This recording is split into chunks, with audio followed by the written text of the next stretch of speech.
Good morning. Good morning. I guess you So didn't get I'm your I guess you didn't get your computer fixed, huh? no, I got the blue screen of death, and now it says hard drive not installed. Someone's buying a new computer. Yeah, I'm to buy a new one. It's easier. It really is. But there's nothing easy about it because then you got to, load all your shit on it. So Yep. it's all good. So, Yep. Mr. Diener, you are hosting us this morning. I am. It's such a good feeling. Let's I do just wanted to a quick say recap. I wanted to give a shout out to Jimmy and Perfect. Chris for the last 3 days. They did an awesome job. Oh, Chris could barely talk at the end of yesterday. Yeah, I I know. mean, he's like Tony Robbins. Right? Tony Robbins on the fourth day, he's done. Yeah. His Yeah. voice is shot. And Jimmy just adds so much fun and life to everything. And Jessica Beggins did an amazing job Yeah. Yep. teaching in the process. She actually follows, not just teaches, she follows. And if you pay any attention, you'll see her in the hot sheet like literally every week. She's got a deal, a listing, a sale, a closing, is something. And so she's a good one to follow. Yep. Yep. Yeah. And for those, let's thank those who came in person too, because it was really kind of cool to me. Um, to get together in person. I had a lot of agents come to me and say, "Hi, Greg." I'm like, "Who are you?" Right? And they'd say their name, and I'd recognize their name, but I couldn't put their name or their face because so many agents don't have their cameras on. Right? Yes. Child of the Universe says everything. The last 3 days were amazing. That's what we used to do every single quarter before COVID. And then Mhm. COVID stopped us from doing it, Yeah. but we're going to be back to doing it. So, Time to get back to some of the basics, right? well, these are the basics of real estate. Well, no, these are the basics of sales. Right. See, most real estate companies don't do sales; they Mhm. sell real estate, Right. and they don't do it very well. Right.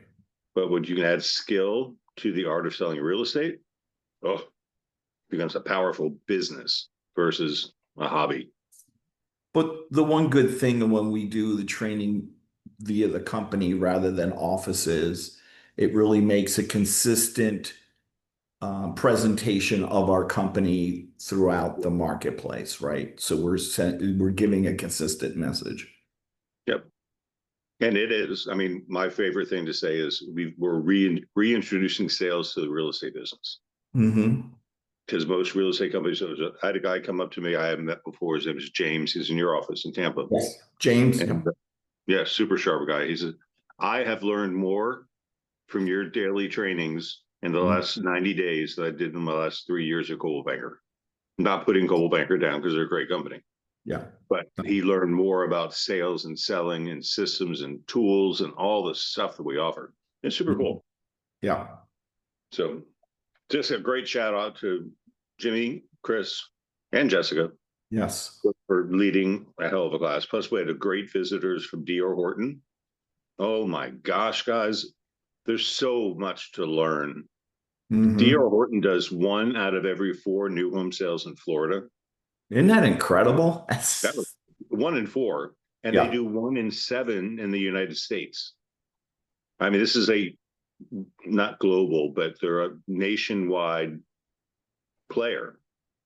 And they build a quality product, which is really nice to sell because you know you're not going to get a call from your client after they move in not satisfied with the purchase that they made.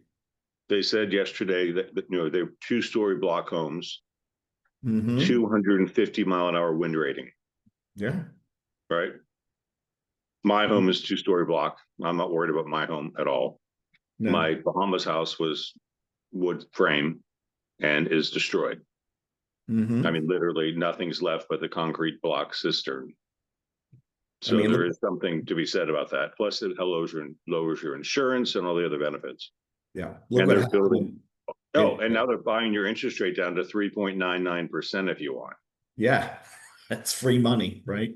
And so imagine if you're competing with a resale trying to sell where a new home builder like D.R. Horton is, you're screwed.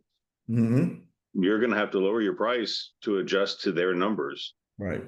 And you can't do it, or you're gonna spend a lot of money marketing a house that's never gonna sell. Right. Correct. Then we had FBI inspectors who are really good. They cover the entire marketplace we serve. Well, not entirely. They don't do the keys, they don't do the panhandle. But Right.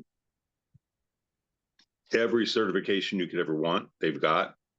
And then they give us a really, really, really good class on 4-point inspections and taught us about service panels and taught us about, electrical issues and different knob and what's it called? Altitude. Yeah. Knob and tube wiring. I mean, Right. Craig, when we talk about inspections, it's a really good point because I just did a house last year, 2 years old, that the electric panel had been recalled already. Yep. So it really does behoove your buyers to get that inspection. Oh, well, in my opinion, it behooves the seller to have a 4-point done before they put it on the market so they can Oh, anticipate the problems they're going to have to deal with. Because if they absolutely. have those problems, they're going to have to deal with them. Yeah. To build that into your price or whatever you got to do. Yeah. And I'm trying to remember who our first visitor was on Monday. I know it's a long day. It's all good. All right, Yeah. well, you and I have a topic for today. This is Master of the Contract Friday, and thank you to Yes. Kathleen because she put together an article for us to talk about. And guys, this is all relevant stuff because when you're on a presentation with a buyer or a seller, your job is to be knowledgeable, Yeah. right? Yeah. So we want you to be knowledgeable because number one, you're representing yourself, but number two, you're representing us. And we want Right. you to be knowledgeable writing the contract out and what's acceptable as a listing agent to accept as a contract and what as a buyer agent is correct writing it. So Yep. let me share. And remember, the stat that came out on Monday was 70. Chris said 74. I thought it was 71. But either way, between 71 and 74% of agents never closed a deal in 2024. Yeah, it's incredible. So you're dealing with people that just don't have a clue. Yeah, Joe, I'm blind as a bat, so I can't Okay, see. no worries. No worries. So you're So going to take the lead here. I'll take us through this. And I know how you feel. So there was a court case that came up, O'Donnell versus Lee. And we're explaining this to you because it boils down to filling out the contract and doing it correctly. Well, what had happened was the seller did not know who the title company was going to be, so they put in a to be TBD by seller. And then what happened is they never told the buyer who the title company was going to be in time for them to make their escrow. And then the seller wanted to come back on the buyer for not performing to the contract because they couldn't make their due diligence deposit. Well, let's So go back. Let's go back to our contract right now. sure. Because what does our contract say? In the escrow, in which part? It's got an address. It says the Oh, title oh, yeah. company shall be this, the escrow agent shall be this. This is the Mhm. address. This is their phone number. This is all their Correct. stuff. Right. Right. And it's So the and it point you and I make every time we teach, right, if there's a blank, you put something in it. right, Even if it says 3 days if left blank, right. write in 3. And when I review when I'm a listing agent and I get a contract in and I see them not filling in spaces, or the best one I like is owner of record, Right. balance in the bottom, in the financing and everything, and then they just don't, when it's like in the case of you just mentioned for escrow, it's left blank 3 days. It doesn't take but a second to fill in those blanks and be right. But we were always taught, and as right, is the fact that you have to designate to the buyer who that escrow agent is. That section has to be filled in because the buyer can't perform to the contract. So, And I'm gonna do a shameless plug for Paramount Title because we okay. own it. But you can't make it any easier to make an earnest money deposit than you can with Paramount Title. Oh no, it's You very go easy. to pttitleFL.com Mhm. and you put in your routing number and your account number and you make your deposit. Right, Done. And then you get an automatic response and you get everything goes, it's automatic. It's right. done. There's no, oh my God, we used to have to hand Mhm. carry checks to a title company Right. to make a deposit. We used to be The, couriers, right? yeah, the Get world the was so buyer to much give us their easier. deposit and then carry it to the title company, and you had to do it within a day, and it was a mess. Yep. I love wiring. Here's the wiring. Get the wiring instructions and send it in. Yep. So, so to go through this is um, the court in O'Donnell and Lee certified in writing TBD by seller in the contract creates a clear and enforceable obligation on the seller to later designate, and I got to move your picture so I can read, Right. later designate the item or party, in this case, that the escrow agent, it is not just, whoops, let's shrink it down, sorry. There we go. Um, below the, okay. Uh, here's, okay, is in the case, here's the breakdown. I'm sorry, I lost my And place. guys, this is what happens. So when case Yeah. law gets settled, Yes, then it creates a precedent, correct. right? So there's a precedent set now that a contract needs to create a relationship between the contract and the escrow agent. Right. So this So, case passed and got enforced, and so now it's a requirement. right. So the Prior to failure, this, it had to be proven, but it was proven, and now it's a requirement. right. So the failure to act on this duty excuses the other party's performance, can excuse the Oh, other party's performance. The seller in this case failed to fulfill their duty of designating the escrow agent. As a result, the buyer, O'Donnell, could not comply with the contract timelines for depositing earnest money. The applicable court ruled that the sellers could not use the buyer's delay as a basis for terminating the contract because the delay was caused by the seller. Okay. So what the seller tried to do was cancel the contract because the buyer had not performed, but they couldn't perform because the seller didn't give them the title company. yeah. So here we go. Here you and also you can't benefit from the breach for the seller. So the seller could not benefit from the breach because they actually caused it. And ambiguous or deferred terms can still be binding. Even the term as to be determined may become enforceable if it is assigned responsibility to one party to then use later to define the term. Specific performance remains viable. Courts may still enforce real estate contracts by compelling performance if one party acted in good faith but was prevented from performance due to the other party's breach.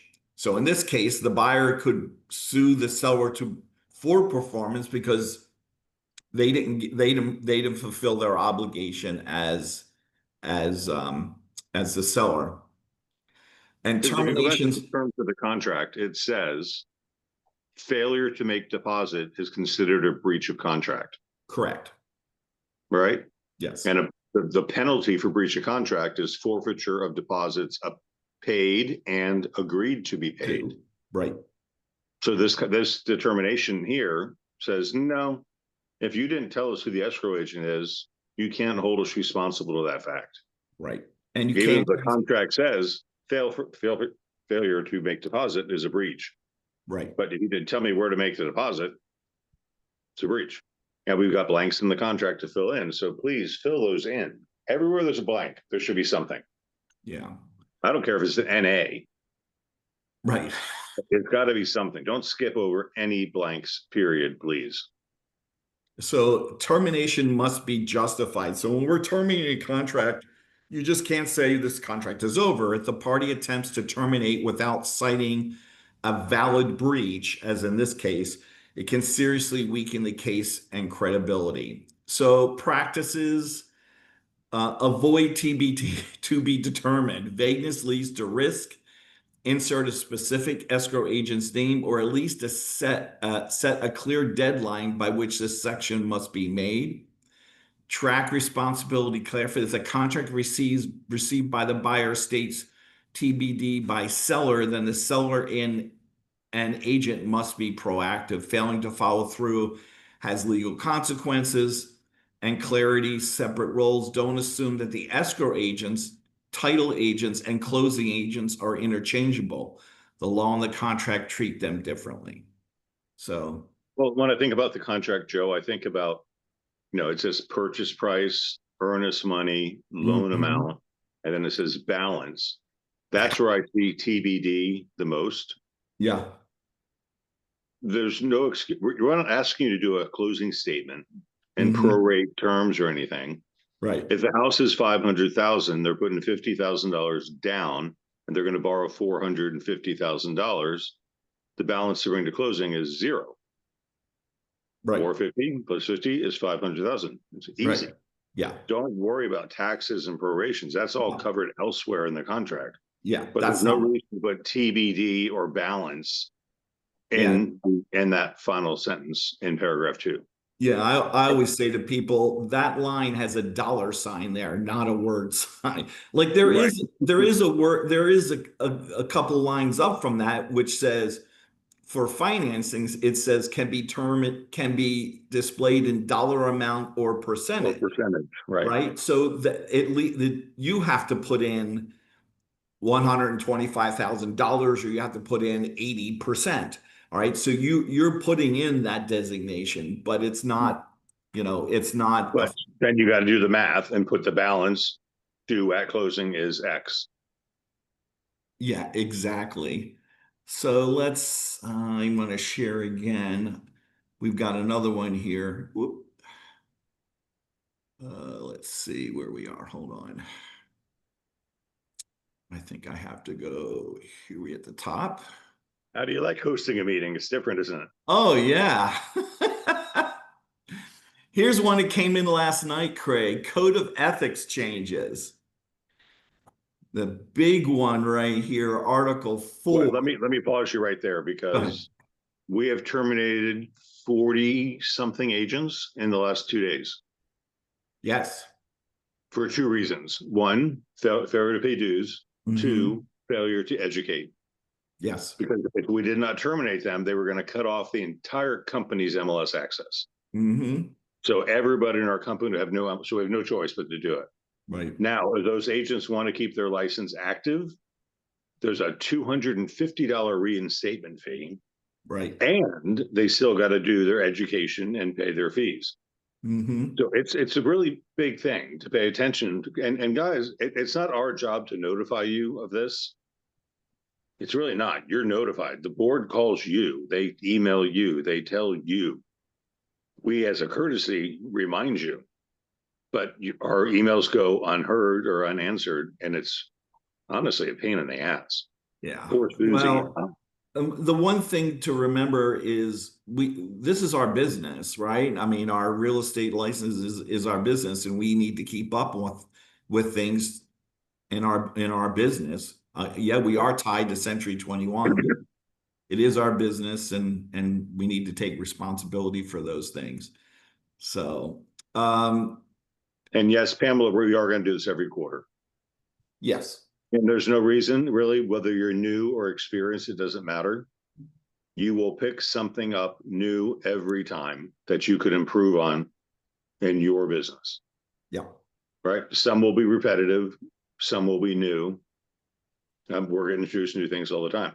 Yep. So we have 2 new courses coming out. Chris and I will be talking later today on it. One in a couple of weeks is going to be a contract class, just explaining the contract for brand new people, and of course anybody who wants to go back through it. And then later in the month, we're going to do what I call Contracts 202, which is comparing and contrasting both the as-is contract and the regular FAR as what the differences are in the two and when not to use them. So those will be coming up, and pay attention for the dates of those. So will be coming up. So And they're going to be live and in person and on Zoom. yes, yes. So those who don't want to put pants on don't have to come to the office, but for this time of year where you don't need to wear them, right? So we're all governed under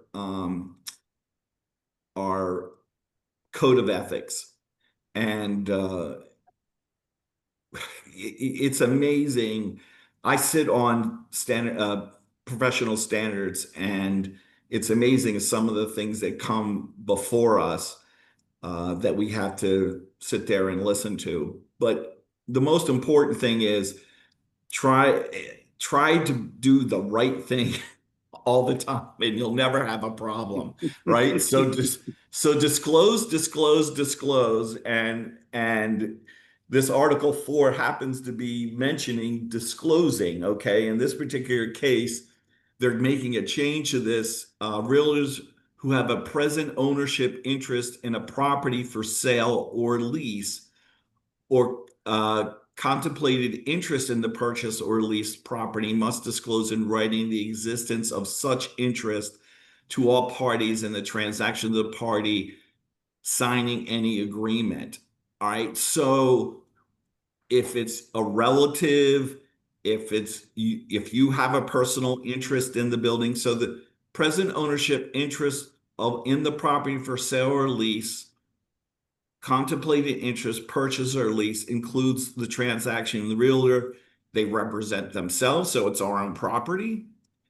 2, represents a member of their immediate family, represents their firm or brokerage or agent thereof, or represents an entity in which the realtor or member of the immediate family has a legal interest.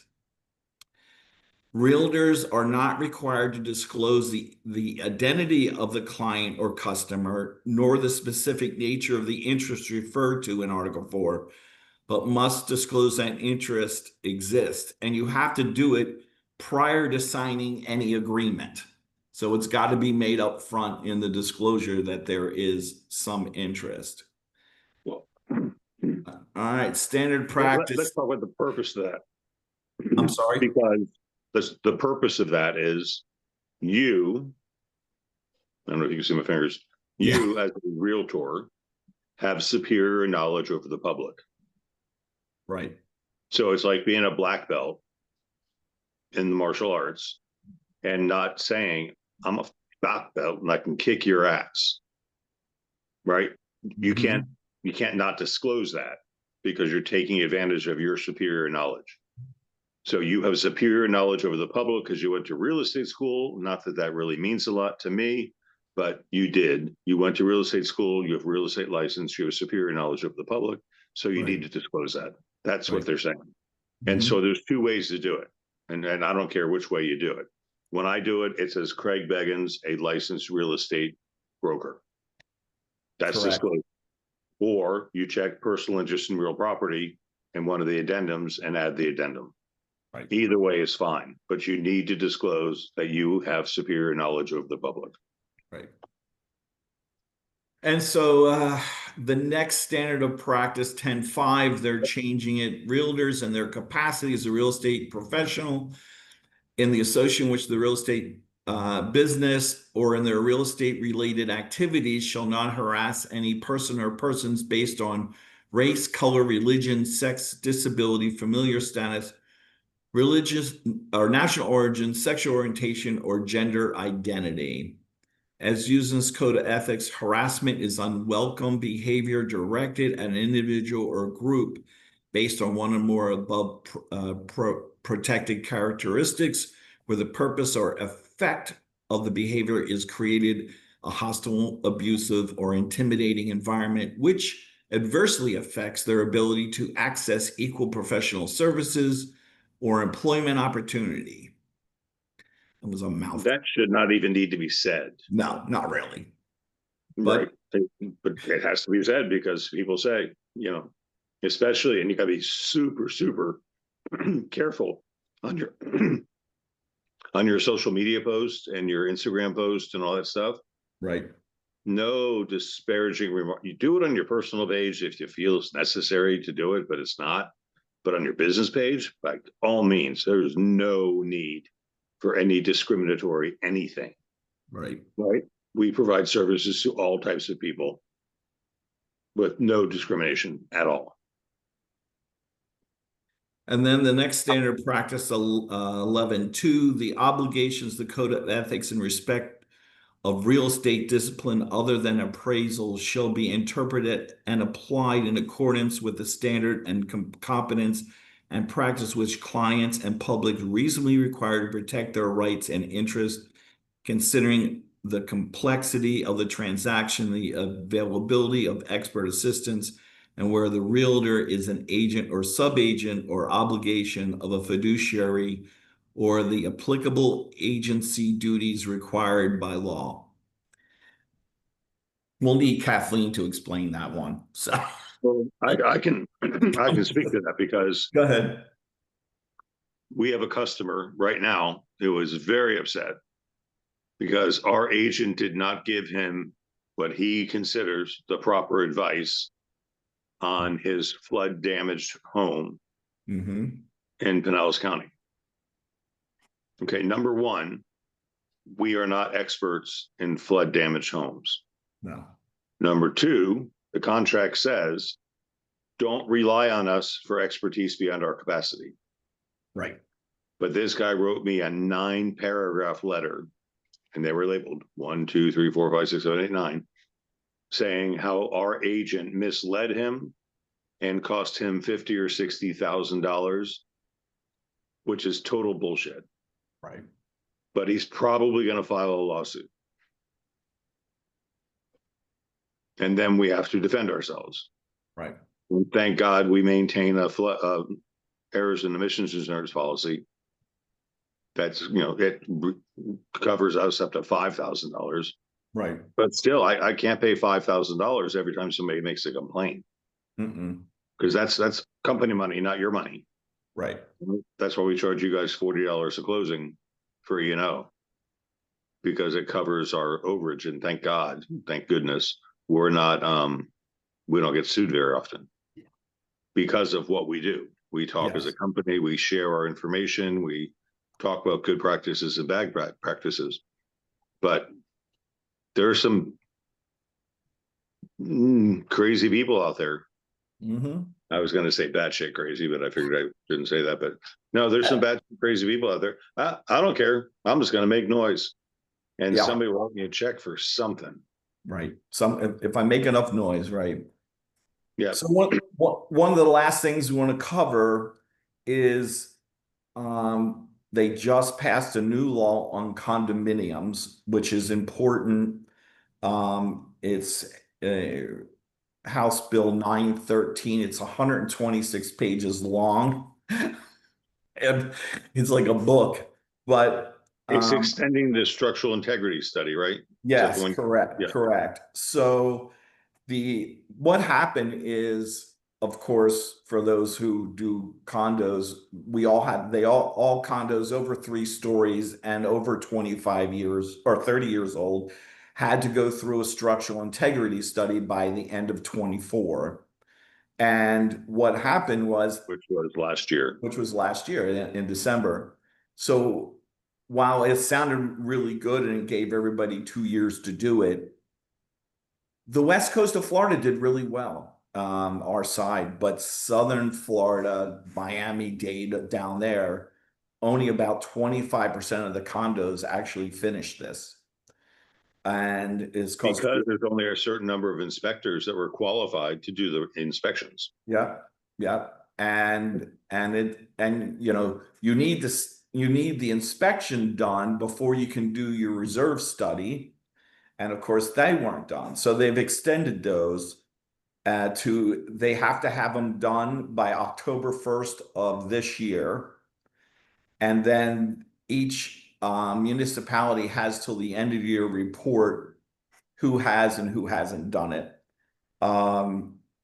and I think it's still going to be a problem. Craig, I would assume that our disclosure, because this all takes effect July 1, and I'm assuming that our disclosures will also change because they're going to have to come back and add the boxes that they took out, which says has required and not required. I think they took those out, so they're going to have to put those back in, because everyone was supposed to have them done. So those disclosures may change. So just be aware of that. Condos are not easy right now. We have a checklist in each of the condo portals to help you have all the right documents for when you put a contract in. Jimmy did a nice class yesterday talking about social media Mhm. and the fact that you'd have content that's relevant and informative daily. You don't need to publish it daily. You can publish it on Monday and schedule to go out on Tuesday, Wednesday, Thursday, Friday, whatever. Correct. Right. But you need relevant content. So if you guys are tuning into our classes, we are giving you content that you could just reiterate our words Mhm. and say, hey, by the way, if you live in a condo, the laws have changed, blah, blah, blah, 30-second video, you're done. And there's your content for the day. Right. And you are going to look like a real estate expert because you're talking about relevant matters that are important to some real estate owners, not all of them. Joe, my computer just restarted. Oh my goodness. Just in time. Oh, Well, that sounds good. well, we'll see if I push a button, it's going to crash. Well, make sure you back up everything if you can. So Yeah, for sure. I Yeah, use I got some a cloud for Microsoft everything. So Microsoft sign in. That's going to go away. And some my Teams, Microsoft Teams, which I hate Teams, yeah, I don't like that either. but it's on my taskbar because I can't get rid of it. Close the window. Okay, it's gone. Maybe we'll see what happens. Boy, it'd be nice to see my email in full screen. Okay, well, it's 9:30. That's 9:30. We did good today. We So did good. Thank you very much for hosting. I'm sorry I was not able to no problem. It was do it. fun. And thank you to Jimmy, because Jimmy actually started the meeting and promoted Joe and I to co-host so we could just do our thing. Thank you So for Jimmy. it takes a village, people. And Yes. we've got a village and it really works. Oh, thank you, everybody. I like all your thank yous. There was one comment I wanted to talk about real Yes. quick before we go. I don't know how to use my phone. Chat.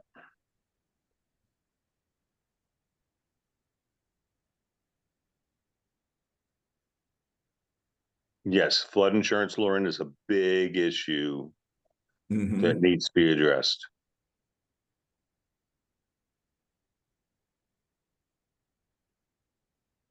Yeah, everything we do is recorded and will be published to next level to begginsuniversity.com. So we're going to switch from nextlevel.u.com to Beggins Enterprise. What is it called? Beggins University. BegginsUniversity.com. So all of our content's going to be BegginsUniversity.com.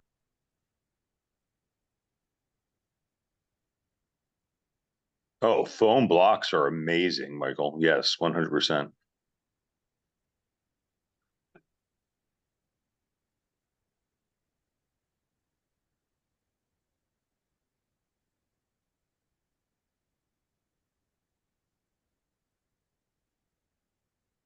There's one thing I was looking for. Okay.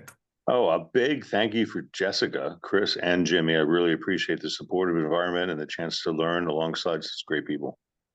Guys, you really have a team of people that know what they're doing and they're very good. And we're never going to give you bad advice. Okay. I'm not saying what I want to see, but it's okay. Okay. Cool. All right. Well, we can call it a morning. Happy Friday, guys. Have a nice weekend. We might have a nice weekend. Yeah. So far, so good.